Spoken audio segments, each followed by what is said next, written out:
नमस्कार। धर्म की जय हो, अधर्म का नाश हो, प्राणियों में सद्भाव हो और विश्व का कल्याण हो। तो मैंने पिछली बार आप लोगों को इस पुस्तक से पढ़ के सुनाया था। कांग्रेस प्रेसिडेंट फाइल विष्णु शर्मा जी ने लिखा है और प्रभात प्रकाशन ने छापा है। तो ये मैं बहुत तेजी से पढ़ रही हूँ आज, लेकिन फिर भी मुझे लगता है आज पूरा नहीं होगा। और जबकि इसमें केवल 1885 से 1923 तक का ही दिया, लेकिन मेरे हाथ में कुछ पुस्तकें और आ गई हैं जो रामेश्वर मिश्र जी ने मंगवाई थी, तो उनको पढ़ के मैं प्रयास करूंगी 1947 तक की कथा चल जाए, भले 3-4 एपिसोड हो। तो आइए अपने लोग शुरू करें।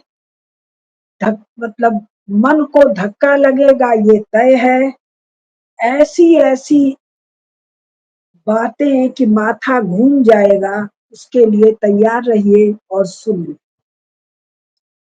तो मैंने आप लोगों को सुनाया था कथा शंकरन नायर तक। हाँ, शंकरन नायर का। शंकरन नायर के बाद 1898 में है आनंद मोहन बोस। ये सज्जन भी बंगाल के हैं, बोस नाम से स्पष्ट। तो पृष्ठ 111 पर, पृष्ठ 111 पर आनंद मोहन बोस अपने प्रेसिडेंशियल एड्रेस में कह रहे हैं, जब तक कांग्रेस रहेगी 1857 जैसी घटनाएं दोबारा नहीं होंगी। यानी कांग्रेस की स्थापना एओ ह्यूम ने जिस प्रयोजन के लिए किया है, 13 साल बाद 1885 से 1898, 13 साल बाद कांग्रेस के प्रेसिडेंट अध्यक्ष कह रहे हैं कि जब तक कांग्रेस रहेगी, यानी कांग्रेस का काम क्या है, 1857 नहीं हो। 1857 क्या था? अंग्रेजों को मार कर देश से बाहर। तो कांग्रेस क्या करेगी? अंग्रेजों की जड़ों को सींचेगी भिन्न भिन्न प्रकार से। और ये कब तक सींचती रहेगी? 1947 नहीं, उसके बाद भी ब्रिटिश कॉमनवेल्थ के रूप में। तो today the elite of Indian leaders prosperous in their profession, respected by their fellow countrymen, meet year after year to strengthen the foundation of the same rule, which in 1857 ignorant and misguided people to overthrow। 1857 के हमारे परम प्रतापी महारानी लक्ष्मीबाई को, तात्या टोपे को, वो तो आप लोगों ने 1857 का पढ़ा है, हजारों लाखों लोगों को कांग्रेस का प्रेसिडेंट क्या कह रहा है? Ignorant and misguided people try to overthrow। Congress will see to it that even in India, if there are any number of such ignorant and misguided people who want to throw British rule, will not be able to throw, because Congress is there. So long as the Congress would last, the events of 1857 will not occur again। Congress का काम है भगत सिंह, चापेकर बंधु, सुभाष बाबू, श्री अरविंद और ऐसे लाखों लाखों वीरों के कार्य को असफल कर। ये भी कमाल का बात है कि आनंद मोहन बोस के समय कौन आया? करजन। कौन करजन? जिसने बंगाल का बंग भंग किया। अब इसको मैं एक दो लाइन और पढ़ देती हूँ, पृष्ठ 113 से। We are friends to British rule. It is because of our highest hopes for the future, and not our hopes, but hopes for generation to come are indissolubly bound up with the continuance of that rule, with the strengthening and bettering of that. केवल ये नहीं, आने वाले वंशज भी। अब 1899 में आ जाते हैं प्रसिद्ध आरसी दत्त, रोमेश चंद्र, जिन्होंने शायद 2 वॉल्यूम लिखा, the economic history of British, और इसमें इन्होंने अंग्रेजी राज्य के गड़बड़ियों के इकोनॉमिक एनालिसिस और आंकड़े जो दिए, उससे उसको तार तार कर, वो रमेश चंद्र दत्त। सुनिए, ये रमेश चंद्र दत्त कौन है? पृष्ठ संख्या 114 इस पुस्तक, एक बंगाली डिप्टी कलेक्टर के बेटे। पिताजी ईस्ट इंडिया कंपनी के जमाने में डिप्टी कलेक्टर है। इनके परिवार ने ईस्ट इंडिया कंपनी के साथ व्यापार करके ठीक से कमाई की, और डिप्टी कलेक्टर साहब के बेटे रोमेश चंद्र दत्त का सपना है आईसीएस बनना। आईसीएस बनना, ये जो वर्तमान में आईएएस है, ये बन भी गए, और आईसीएस के रूप में 27 साल अंग्रेजी राज्य की सेवा की। ये हैं कांग्रेस के अध्यक्ष। अब इनका काफी समय लंदन में रहकर बीतता था। इन्होंने एक और लिखा, famines and land assessment in India. इसमें इन्होंने सवाल उठाया कि 1858 से ब्रिटिश रानी के हाथ में सत्ता आई, तो अगले 40 साल में भारत को क्यों अकालों से जूझना पड़ा। अब ये 40 साल कैसे हो सकता है? 1858 से 1898, 40 साल, 10 बड़े अकालों से जूझना पड़ा, जिसमें करीब 1.5 करोड़ भारतीयों को जान गंवाई। आंकड़ा है, और सबसे ज्यादा जान गंवाई है तो उन क्षेत्रों में जहां अंग्रेजों का राज्य है। पूरे भारत में अंग्रेजों का राज्य नहीं है, और सबसे अधिक अकाल है बंगाल में और मद्रास में। ज्यादातर ये बंगाली बाबू लोग अध्यक्ष हैं, और ये जानकारी के बाद अभी तक हम देख रहे हैं, लगातार ये चाहते हैं अंग्रेजी राज्य बना रहे, यानी अकाले आती रहे, लोग मरते रहे। अकाल से जब मौत होती है, वो मौत कैसे होती है, इसका वर्णन हम आपको इन्हीं लोगों की भाषा में पढ़ के सुना। अब इन्होंने अपने अध्यक्षीय भाषण में लॉर्ड कर्जन की जमकर तारीफ की। उन्होंने कहा, I honestly believe that no viceroy ever came out to India with a more sincere desire to work for the good of the people and with the help and cooperation. कौन Curzon? जिसने बंग भंग किया, बंग भंग के साथ भारत के partition का नींव रखा, और बंग भंग में और उसके बाद बंगाल में बंगाली महिलाओं के साथ जितना भयंकर नृशंस बर्ताव मुसलमानों ने किया, मियाओं ने किया, ये बंगाली बाबू उस कर्जन की बड़ाई कर, और ये कह रहे हैं उसी में कि ये जो कांग्रेस ब्रिटिश शासन की कमियां बता रही है, वो क्यों बता रही है, जिससे ब्रिटिश शासन और मजबूती से राज्य कर सके।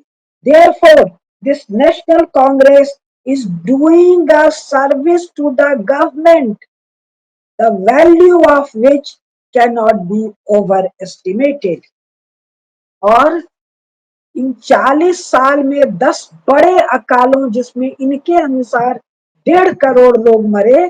और 1.5 करोड़ लोग कब मरे? जब वहां अखंड भारत की, अखंड भारत मतलब पाकिस्तान, बांग्लादेश, अफगानिस्तान, ये सब मिला मुलू के जो भारत है, इसकी जनसंख्या 30-32 करोड़ के आसपास 1899 में या 28 करोड़ रही होगी, तब 1.5 करोड़ लोग मरे हैं। तब उन्होंने कहा, रोमेश चंद्र दत्त, जिन्होंने वो पुस्तक लिखी है, कौन सी पुस्तक? The economic history of British India, जिसको पढ़ पढ़ के हम लोग बड़े हुए, वो ये क्या कह रहे हैं? I have been somewhat of an optimist all my life. Optimist नहीं रहेंगे तो और क्या रहेंगे? आईसीएस रहे हैं। I have a belief in progress, I have faith in the British government, I have lived and work in that faith, and I should like to die in। पूरा record रखने वाले रोमेश चंद्र बोस भारत में अंग्रेजी शासन को मजबूत करने के लिए, उसके कंटिन्यूएशन के लिए काम कर रहे हैं बतौर कांग्रेस के प्रेसिडेंट। अब अगले अगले उनसे भी कमाल के हैं। इनका नाम है नारायण गणेश चंदावरकर। ये इतने महान है कि अंग्रेज लोग इनको जज नहीं।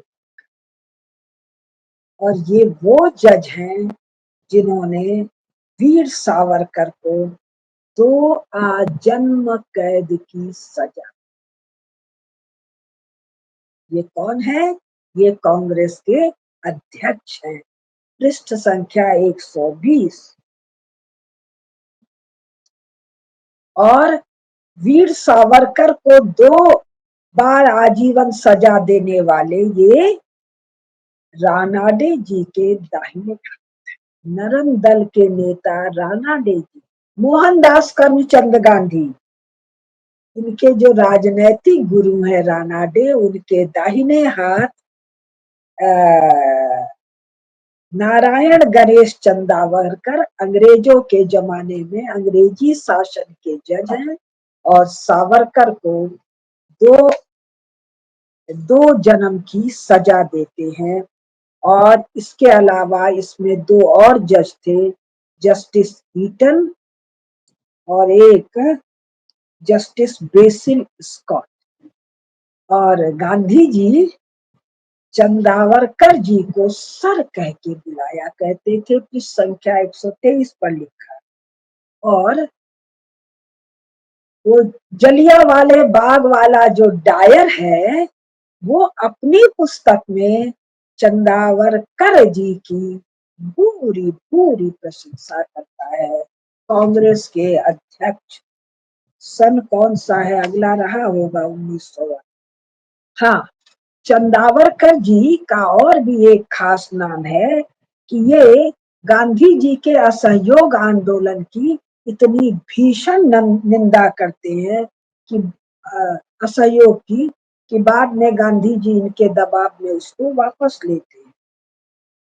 पृष्ठ संख्या 124। कांग्रेस की आधिकारिक वेबसाइट, जिसको जाकर आप लोग देख सकते हैं, कहती है कि बाद में गांधी जी ने चंदावरकर की चेतावनी भी सुनी और सविनय अवज्ञा अभियान को 1921 में वापस ले लिया। क्यों? अंग्रेजों को डिस्टरबेंस हो रहा है, आंदोलन तो तुम शुरू कर रहे हो, आंदोलन में वही मिसगाइडेड भावना वाले भारतीय जुट जा रहे हैं और तब अंग्रेजों की चूलें हिलने लग रही हैं, तो आंदोलन वापस लीजिए। अब अगले जो है दिनसा एडुलजी वाचा। अभी ये वाचा जी हैं, ये 1901 में कलकत्ता अधिवेशन में बने हैं। यानी कांग्रेस को स्थापित हुए 15 साल बीत गए हैं, 16वां। इसमें एक कमाल की बात है, सुना। इस 16वें साल में साउथ अफ्रीका से आकर गांधी जी अधिवेशन में भाग। तो क्या कह रहे हैं गांधी जी? कह रहे हैं, गांधी जी लिखते हैं, सब पृष्ठ संख्या इस का 127, सबसे ज्यादा मुश्किल काम था किसी से सफाई करवाना। पूरे मैदान में पानी भरा हुआ। गांधी जी ने लोगों को कहा, आओ साफ करते हैं। लोग कांग्रेस के जो वॉलेंटियर्स नहीं, डेलीगेट्स जो आए थे और वॉलेंटियर्स जो आए थे, उन्होंने कहा ये काम हमारा नहीं है, भंगी का काम है। शौचालय काफी कम थे और उनको साफ करने वाला कोई नहीं था। तो कांग्रेस के अधिवेशन में कांग्रेस के डेलीगेट्स मौका देखकर कमरे के सामने वाले मैदान में ही खुद को हल्का करा। गांधी जी ने झाड़ू लेकर मैदान के साथ शौचालयों की सफाई की। गांधी जी ने लिखा कि अगर ये बैठक 2 दिन से ज्यादा चलती तो बीमारी फैल जाती। जो ये है उस कांग्रेस का राष्ट्रीय वार्षिक अधिवेशन जिसमें भारत के एलीट आ रहे हैं अंग्रेजी राज्य की सेवा कर। अब इसको भी हम छोड़ दे रहे हैं, बहुत सा मैटर है। अभी हम ये कहें, 1901 में ही विक्टोरिया मर जाती है, पृष्ठ संख्या 131।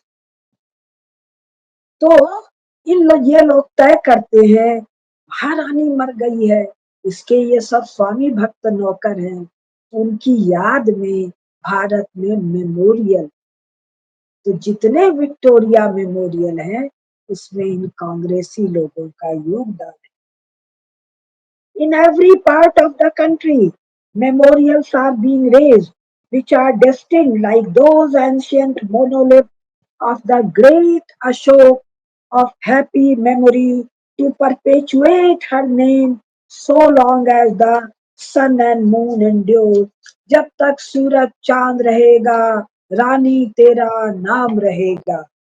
But more than monuments of marble and bronze, it may be hesitatingly observed that the name of Victoria, the goodwill, lived for ages to come in the hearts and affections of the Indian people. लोगों के हृदय में बना रहे।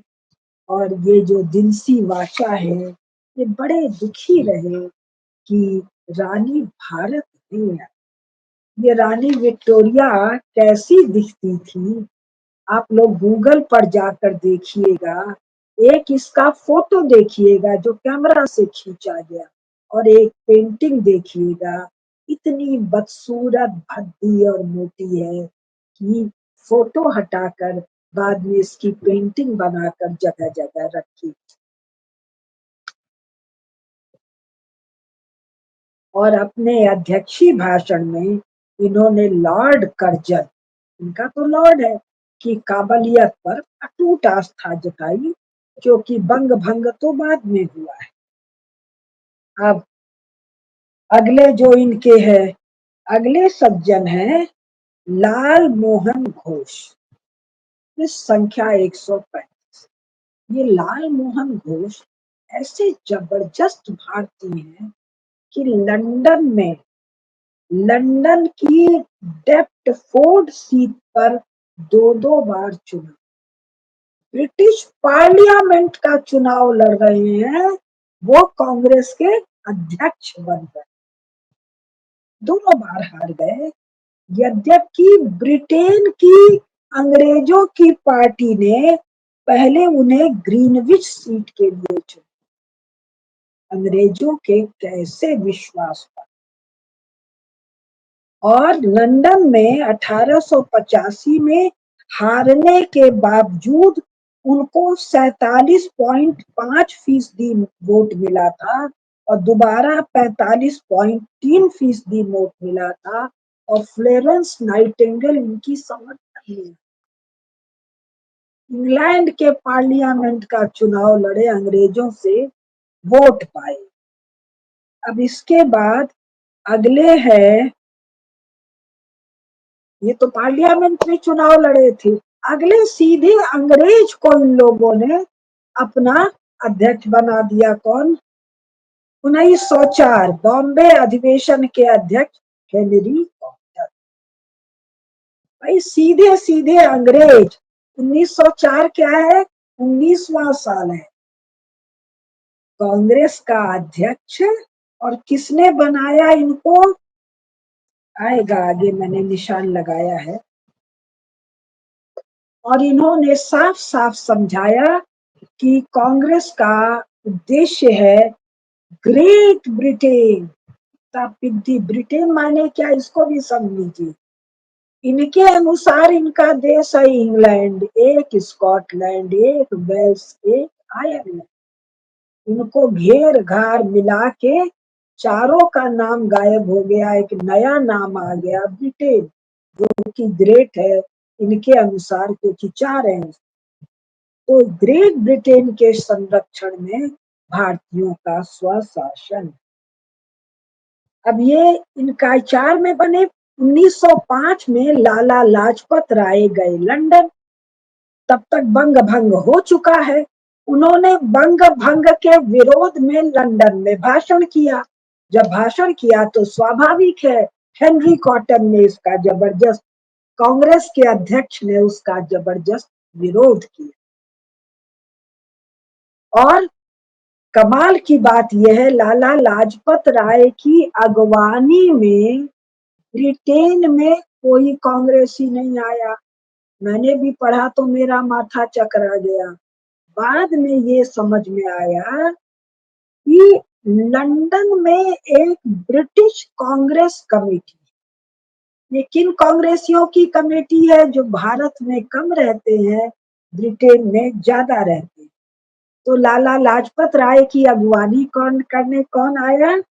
इनकी अगवानी करने आए श्यामजी कृष्ण वर्मा, जो वीर सावरकर के संरक्षक थे, और आगे भी बहुत से क्रांतिकारियों को जिन्होंने संरक्षण दिया, सुभाष बाबू को भी दिया।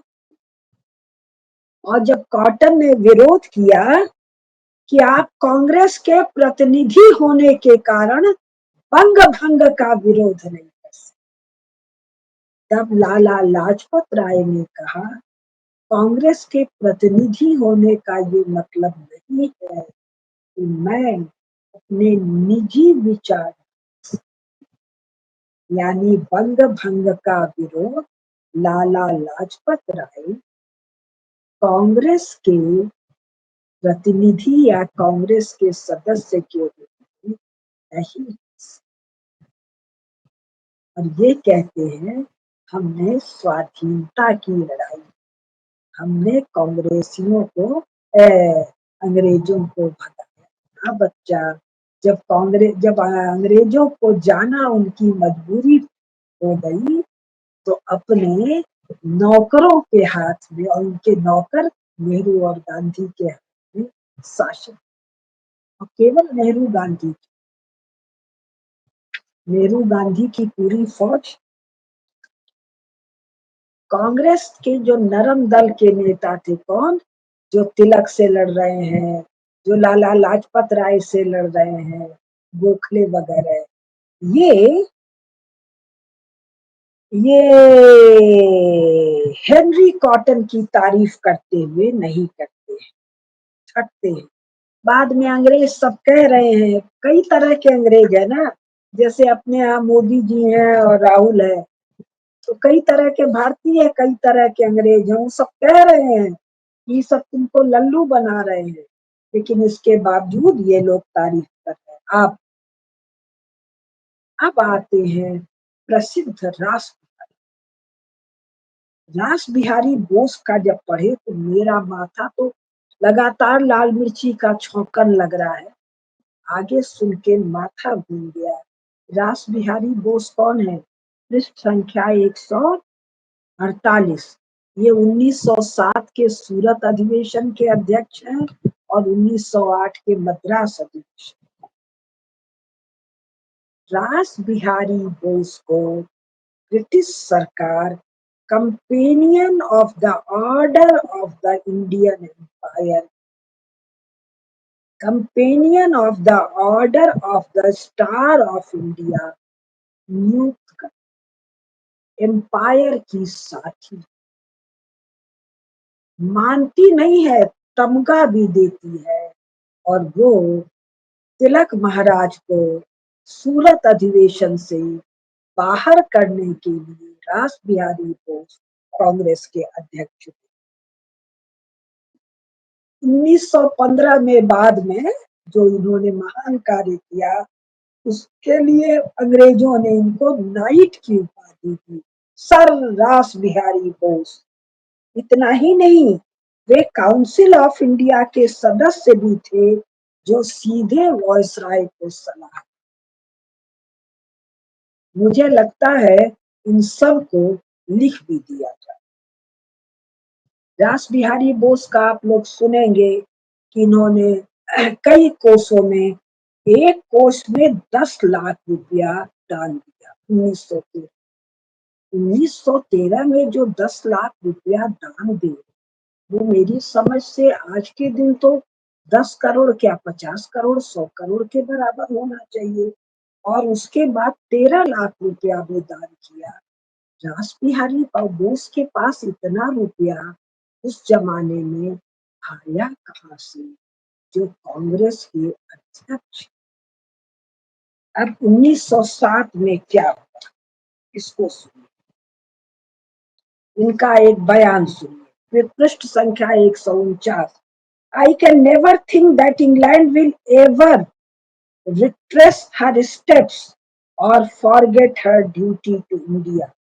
She came on England, came not as a conqueror, but as a deliverer, with the ready acquiescence of the people to heal and settle, to substitute order and good government for disorder and anarchy. The task has now been accomplished, and it only remains for England now to fit us gradually for that autonomy which she has granted to her colonies. अब इन्हीं रास बिहारी ये 1907 में सूरत अधिवेशन के जब अध्यक्ष हैं, तब गोखले की अगुवाई में नरम दल वालों ने सीक्रेट मीटिंग की। तिलक महाराज को रोकने के लिए अधिवेशन का स्थान नागपुर से बदलकर सूरत किया गया।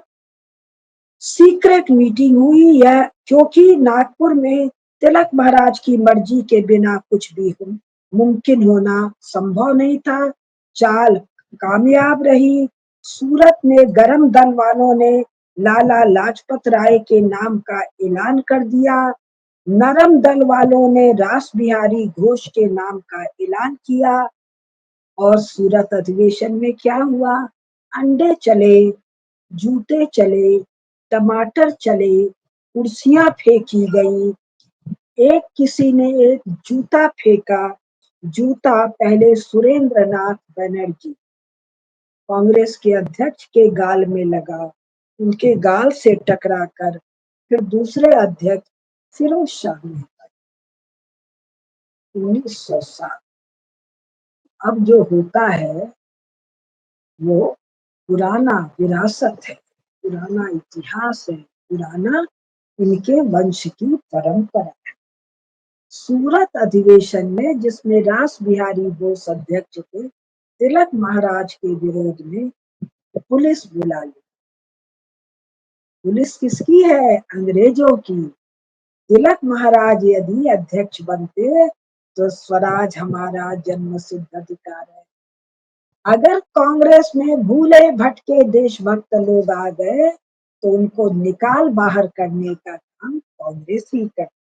इन लोगों ने, नरम दल वालों ने, स्वदेशी, स्वराज, विदेशी वस्त्रों का बहिष्कार, जैसे दल वालों का प्रस्ताव भी गिरा दिया, गरम दल वालों को किनारे लगा दिया, लेकिन वो अपने दम पर ऐसा नहीं कर पाते।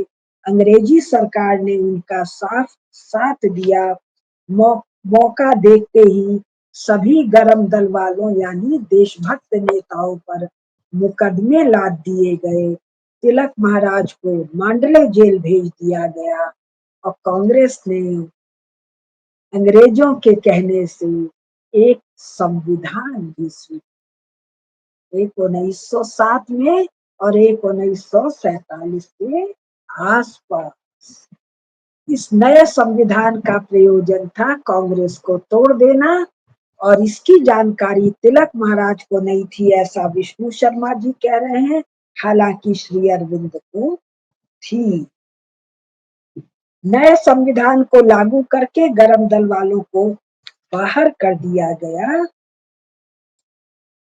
और इसी में है कि इसके बाद बंगाल में जो हिंदू स्त्रियों के साथ, हिंदू प्रजा के साथ जो अकथनीय नृशंस अत्याचार हुए, उसको कांग्रेस का संरक्षण था। तो ये मामला आज का नहीं, ये कोई अपीजमेंट का मामला नहीं है। ये अंग्रेजों को देश में बनाए रखने के लिए गुंडों के द्वारा देशभक्तों को पिटवाने का। अभी जो हो रहा है देश में वो क्या हो रहा है? मियां गुंडों के द्वारा देशभक्त हिंदुओं को, और देशभक्त जो हमारी सरकार है इसके मार्ग में, जिसको डीप स्टेट कह रहे हैं, उसके agent Rahul Gandhi and company के द्वारा मियाओं को टूल की तरह गुंडा। Some Muslims proclaimed by beat of drum that the government had permitted them to loot the Hindus। और भी बहुत सा है, वो सारा हम नहीं पढ़ रहे हैं, जिन लोग को रुचि हो वो पढ़े। इन रास बिहारी बोस के लिए 1857 डार्क एज था। उन्होंने अपने प्रेसिडेंशियल एड्रेस में कहा, A large section of the English press also sought to create enmity between the two races by stirring up the memory of the dark age of the Indian mutiny, stained with so many crimes and so much carnage। Bharat के देशभक्तों ने जो वीरता दिखाई, उसको कांग्रेस का अध्यक्ष crime और carnage कहता। और ये कौन सा समय है जब वीर सावरकर से अंग्रेज सरकार हिल रही है? बहुत लंबा कहानी है। और वीर सावरकर शायद 18 साल की उम्र में है, और वो लंदन में बैठकर अंग्रेजों के कॉन्फिडेंशियल डॉक्यूमेंट के आधार पर 1857 का इतिहास लिख रहे हैं। 1857 का स्वातंत्र्य समर, और कांग्रेस का अध्यक्ष इसको कार्नेज और क्राइम बताता है। रास बिहारी बोस ने अपने संबोधन में बाकायदा एक विषय का शीर्षक ही रखा, who are the enemies of England, और कहते हैं, not certainly the educated class who represent the better minds of India, that is Indian National Congress। फिर रास बिहारी बोस कहते हैं, इस पुस्तक का पृष्ठ संख्या 155, विष्णु शर्मा जी ने बड़ा काम किया है। अंग्रेज चले गए तो त्राही त्राही मच जाए। Suppose your movement is successful and English retire from। Bharat में आजादी के जो दीवाने हैं वो अंग्रेजों को भगा देते हैं। English retire from the country, leaving the people to stew in their own juice। stew का मतलब पानी में सब्जियां डालकर उबाली जाती हैं तो अपने ही खून में पकेंगे भारतीय। कौन कह रहा है? इंडियन नेशनल कांग्रेस का अध्यक्ष रास बिहारी बोस। राहुल गांधी क्या कहता है? चारों तरफ केरोसिन बिखर दिया है, दिया स्लाई लगाने की जरूरत। Imagine the chaos and disorder into which the whole country would be immediately plunged. Rahul Gandhi क्या कर रहा है?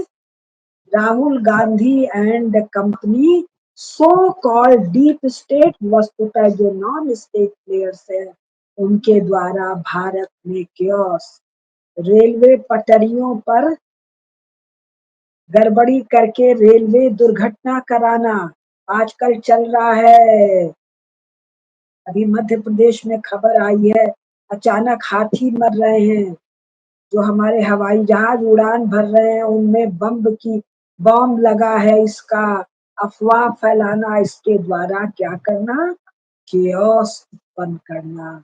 ये कांग्रेसियों का पुराना धंधा है।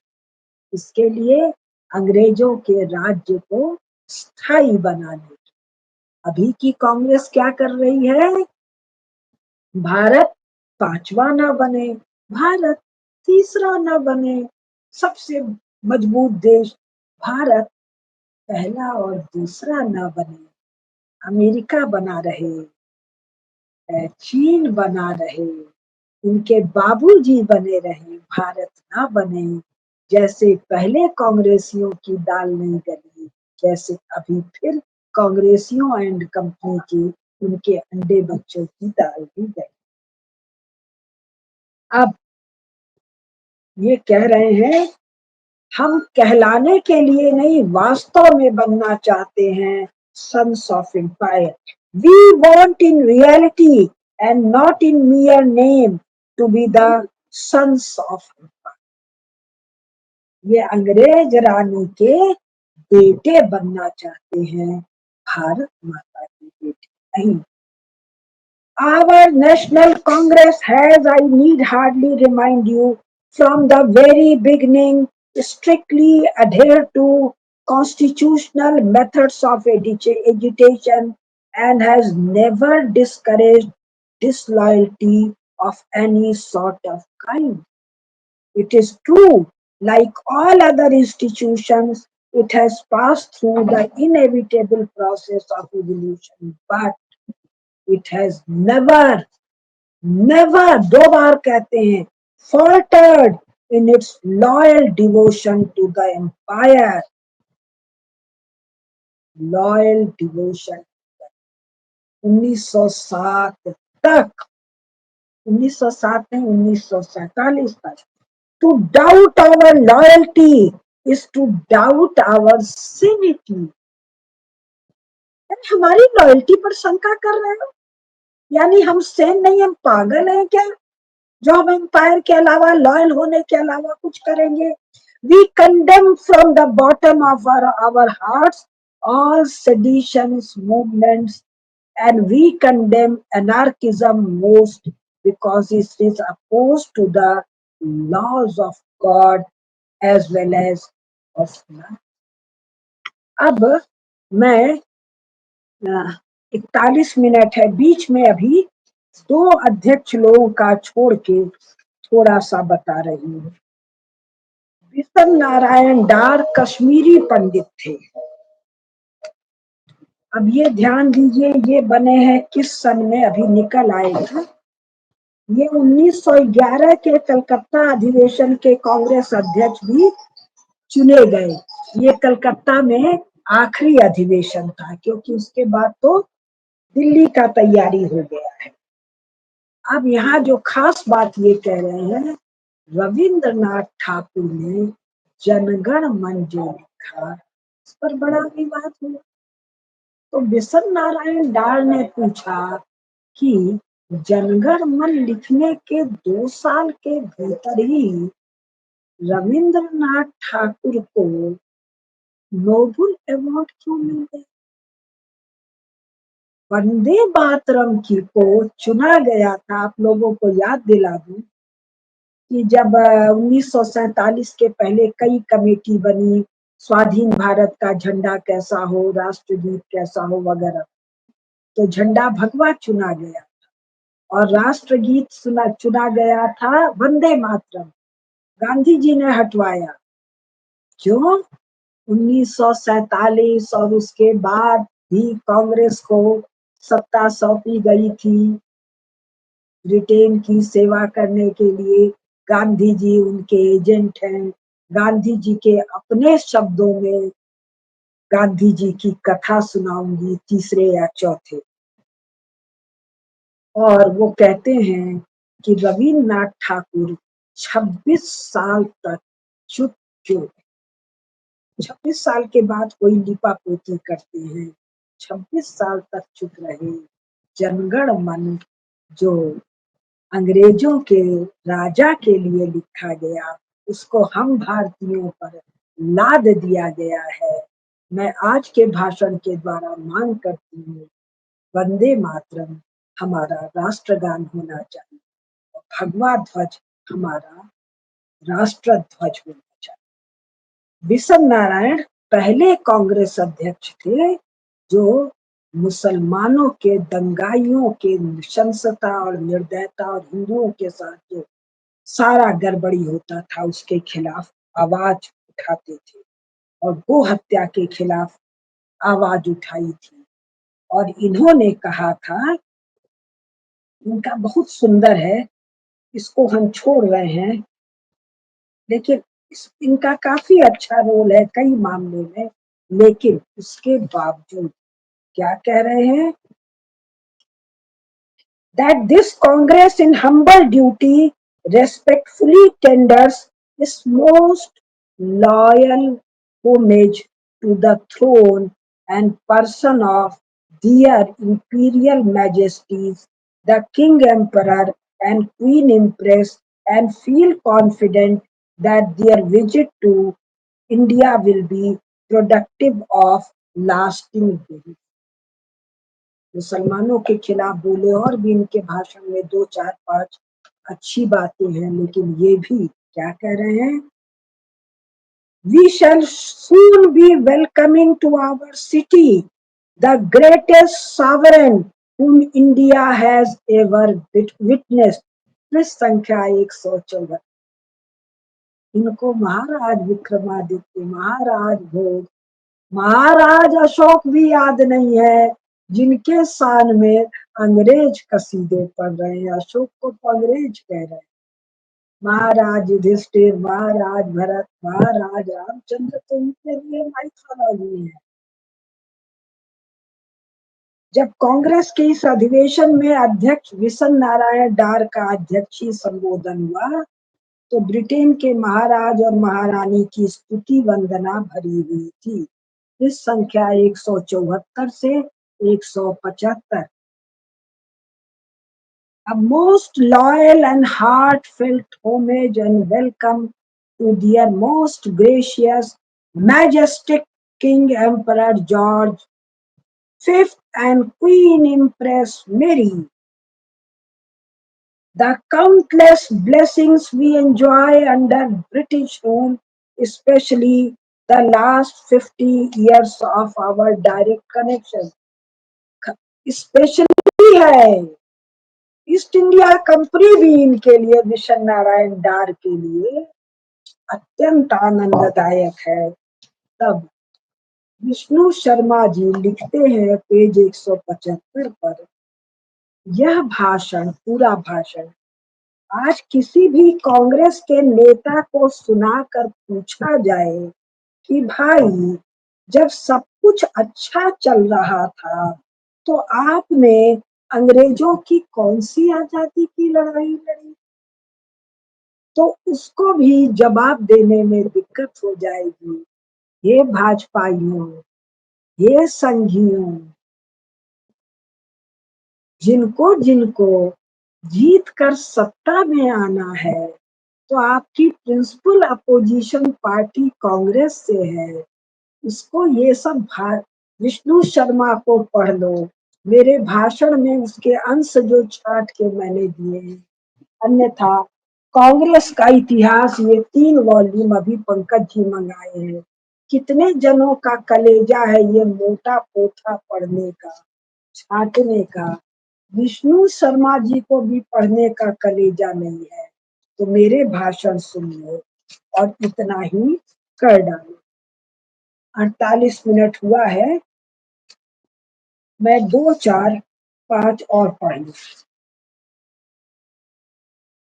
इसके बाद आखिरी लाइन वो कहते हैं, England is the only country, पृष्ठ संख्या 176, England is the only country that knows how to govern those who cannot govern themselves. Congress के अध्यक्ष का 1911 में मानना है कि भारतीय अपने को गवर्न नहीं कर सकते हैं, और यही आज के कांग्रेस का भी मानना है। इसलिए इसके यहाँ इटली के मामूली घर की बार में नाचने गाने वाली 12 क्लास भी नहीं पढ़ी हुई इनकी अघोषित अध्यक्ष। और ये कौन सा समय है? वीर सावरकर काला पानी।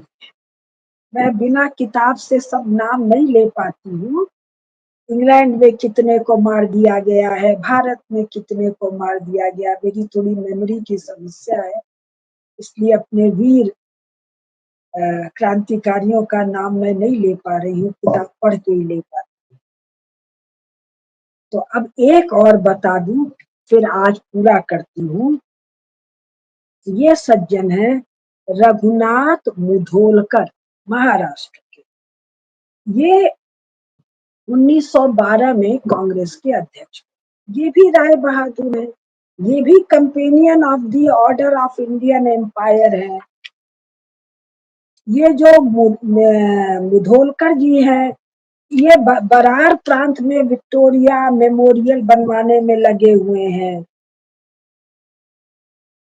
और इनको कैसे बनाया गया? सबसे पहले तो गोखले जी ने मोहनदास करमचंद गांधी के राजनैतिक गुरु ने आगा खां को कहा कि 11-12 में कांग्रेस का अध्यक्ष बन जाओ, लेकिन आगा खां तुर्की के मुद्दे पर कट्टर मुस्लिमों के निशाने पर थे, मुस्लिम उनका विरोध कर रहे थे, इसलिए आगा खां नहीं बने।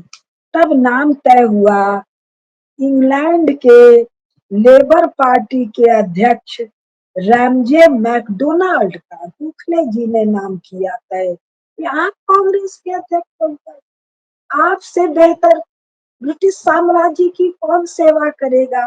लेकिन मिसेज रैमजे मैकडोनाल्ड बीमार पड़ गई, 3 ही दिन के लिए तो भारत आना था, बीमार पड़ गई, तो मैकडोनाल्ड महोदय ने मना कर दिया। तब बंगाल की कांग्रेस कमेटी ने तय किया मोहनदास करमचंद गांधी का नाम, लेकिन उनके नाम का भी भीषण विरोध हो गया। तब आ गए कौन? ये अपने रघुनाथ मुधोलकर जी।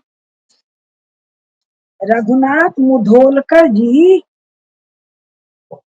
जब आ गए, तो बस यही हम खत्म कर रहे हैं।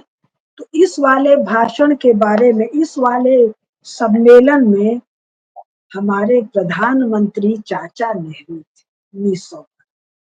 तो नेहरू 1912 में अधिवेशन के बारे में क्या कहते हैं, अपनी ऑटोबायोग्राफी में उसको विष्णु शर्मा ने कोट किया है। इस अधिवेशन में भाग लेने के बाद जवाहरलाल नेहरू ने अपनी आत्मकथा में इस अधिवेशन के बारे में जो लिखा है उसको सुनो। आई विजिटेड, पृष्ठ संख्या 182, I visited as a delegate the Bankipur Congress during Christmas 1912. Christmas. It was very much an English-knowing upper-class affair, where morning coats and well-pressed trousers were greatly in evidence.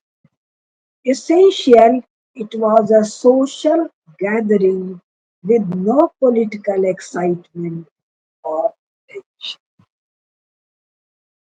आजादी के नायक जवाहरलाल नेहरू, राहुल गांधी के दादी के पिताजी, 1912 कांग्रेस के अधिवेशन में था। ये सोशल गैदरिंग है, इसका राजनीतिक आजादी तो नाम ही नहीं लिए। राजनीतिक किसी एक्साइटमेंट या टेंशन से लेना देना। नमस्कार। हम केवल तब कोई भी काम कर पाएंगे सुंदर ढंग से, कम श्रम से, जब हम तथ्यों को जाने। निधीश गोयल के जम्बू टॉक्स पर मेरे 7 भाषण हैं, जिसमें 5 भाषण हैं कांग्रेस के 100 पार। ये जहां तक मुझे याद आ रहा है, मैंने 2023 के मई महीने में रिकॉर्ड किया था और 2 भाषण थे जवाहरलाल नेहरू की आत्मकथा से, जवाहरलाल नेहरू स्वयं के बारे में और अपने पूजनीय पिताजी के बारे में क्या लिखते हैं ऑन रिकॉर्ड अपनी आत्म, और लिखते हैं तब उनकी आयु 18-20 साल तो नहीं है, 50 साल है, जेल में बंद है। तो ये रिकॉर्ड बना रहे हैं, भविष्य में काम आए। तो इससे ये पता चलता है उनकी आत्मकथा पढ़ के कि वो अपने भविष्य को कैसे देख रहे हैं।